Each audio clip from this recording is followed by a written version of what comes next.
rwagati ku mugabane wa Afrika aho twakwita mu mutima wayo ni ikiyaga cya Kivu gisangiwe n'u Rwanda na Repubulika ya Demokarasi ya Kongo giherereye. Ni ikiyaga gitangaje ku buryo cyahuruje abashakashatsi bavuye hirya no hino ku isi, kikaba ikiyaga gifite amazi atuje ndetse asa neza cyane y'urubogobogo, ariko kikaba ikiyaga gitwikira ingufu zigereranywa n'igisasu kirimbuzi cy'ubumara budasanzwe bwahitana igifite ubuzima cyose, ndetse igiteje impungenge cyanahuruje abashakashatsi nuko ibi bishobora kubaho. Ikiyaga cya Kivu gisanzwe kigaragara nk'igituje cyane gishobora guhitana amamiliyoni y'abatuye mu Rwanda na Repubulika ya Demokarasi ya Kongo, cyane ko ibintu nk'ibyo byigeze kubaho aho mu mwaka w'1986 gazi yaturitse ihitana abantu barenga 1700 mu kanya gato cyane nk'ako guhumbya. Cyari ikiyaga gito cyane ugereranyije n'ikiyaga cya Kivu, ndetse kitarimo gaze nyinshi cyane nk'iri mu kiyaga cya Kivu. Ibindi mu byahuruje abashakashatsi bitangaje ni peteroli.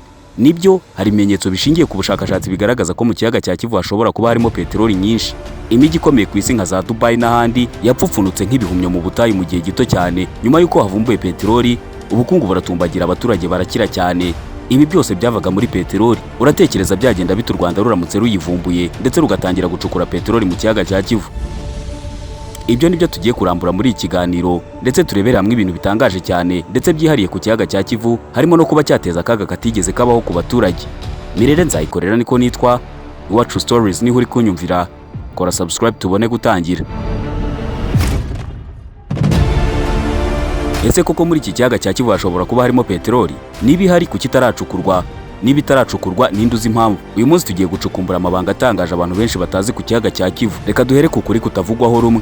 Kugeza ubu nta gihamya yemewe n'ubushakashatsi yerekana ko ikiyaga cya Kivu kirimo peteroli. Yego, nta gihamya ihari, ariko ntibivuze ko bidashoboka. Hari ibintu bikomeye cyane bituma abahanga n'abashakashatsi badahagarika kubitekerezaho no gukusanya amakuru ashobora kubahamiriza ko muri iki kiyaga harimo peteroli nk'uko bo bamaze igihe babyizera. Ikintu cya mbere kigaragaza ko muri iki kiyaga cya Kivu hashobora kuba harimo peteroli nuko munsi y'iki kiyaga harimo gaze metane nyinshi. Ese metane ni iki?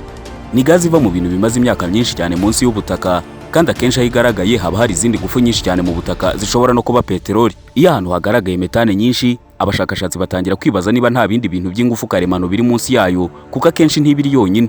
Ikintu cya kabiri kigaragaza ko mu kiyaga cya Kivu hashobora kuba harimo peteroli ni ahantu giherereye. Iki kiyaga kiri muri East African Rift Valley.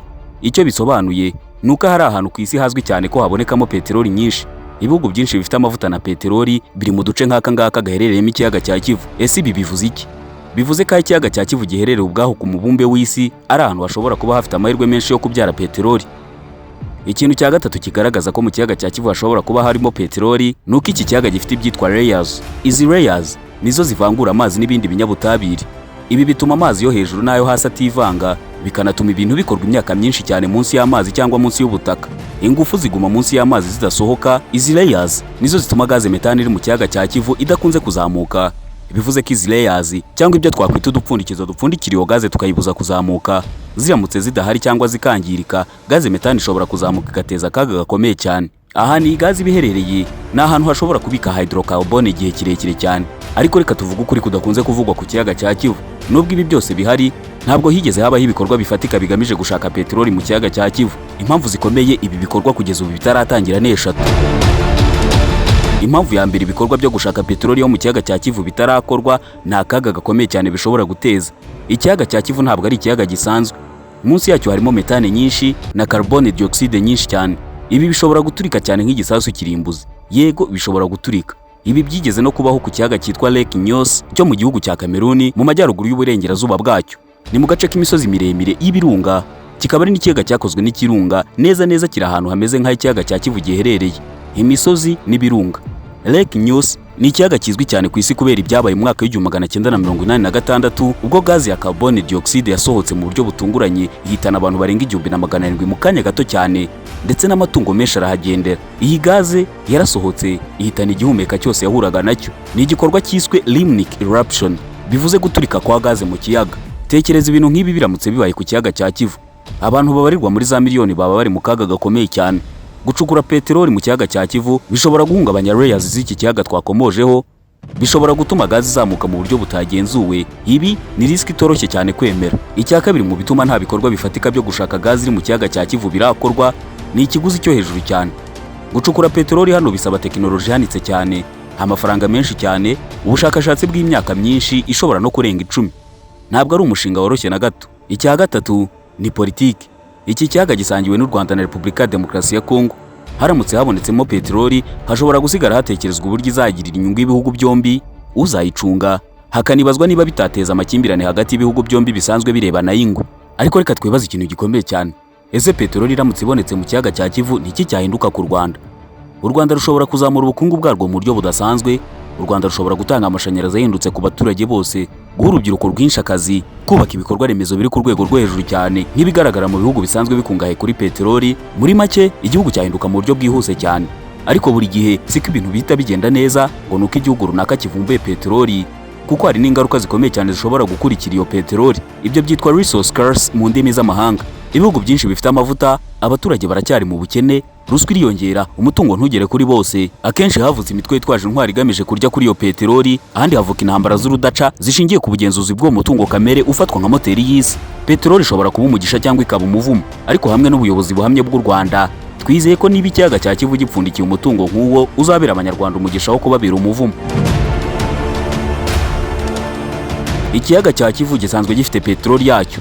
Iyo peteroli ni metani, kandi iyi gaze metani irimo gukoreshwa n'imishinga nka Kivu Watt, igatanga amashanyarazi, ikazamura ubukungu bw'igihugu, kandi imishinga nk'iyo yatangiye gushyirwa mu bikorwa ntabwo ari inzozi. Uretse ibya peteroli bitekerezwa ko ishobora kuboneka mu kiyaga cya Kivu, hari ibindi bintu bitangaje cyane kuri iki kiyaga ushobora kuba utazi, reka nabyo tubiganireho.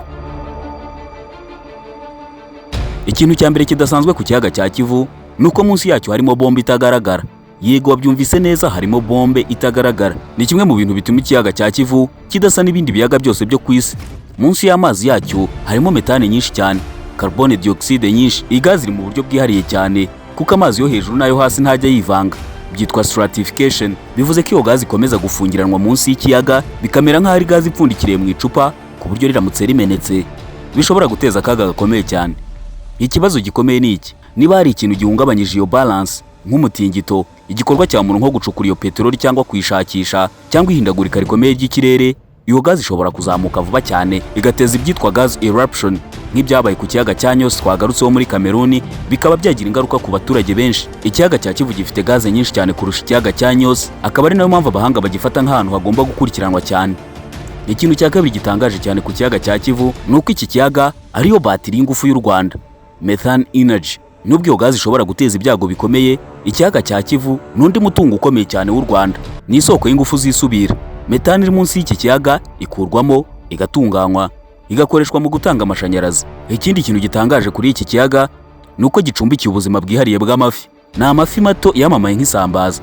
Nubwo ikiyaga cya Kivu gifite ibintu byinshi bya siyanse ndetse bishobora guteza akaga, ikiyaga cya Kivu ni isoko y'ubuzima bw'abantu benshi. Aha niho haturuka isambaza nyinshi ziribwa mu Rwanda ndetse na Repubulika ya Demokarasi ya Kongo. Uburyo zirobwamo nabwo buratangaje. Abarobyi bajya mu mazi nijoro bagakoresha amatara akurura ayo mafi, bagakorera mu matsinda mu bwato. Ibi ntabwo bifatwa nk'uburobyi gusa, ahubwo ni umuco, ubuzima n'ubucuruzi bukomeye bufatiye benshi runini. Abantu benshi batuye mu turere nka Rubavu, Karongi babeshwaho n'iki kiyaga mu buzima bwa buri munsi. Ikintu cya nyuma gitangaje kuri iki kiyaga nuko ari paradizo y'ubukerarugendo itarakoreshwa neza 100%. Iyo witegereje neza ikiyaga cya Kivu usanga ari hamwe mu hantu heza cyane muri Afurika.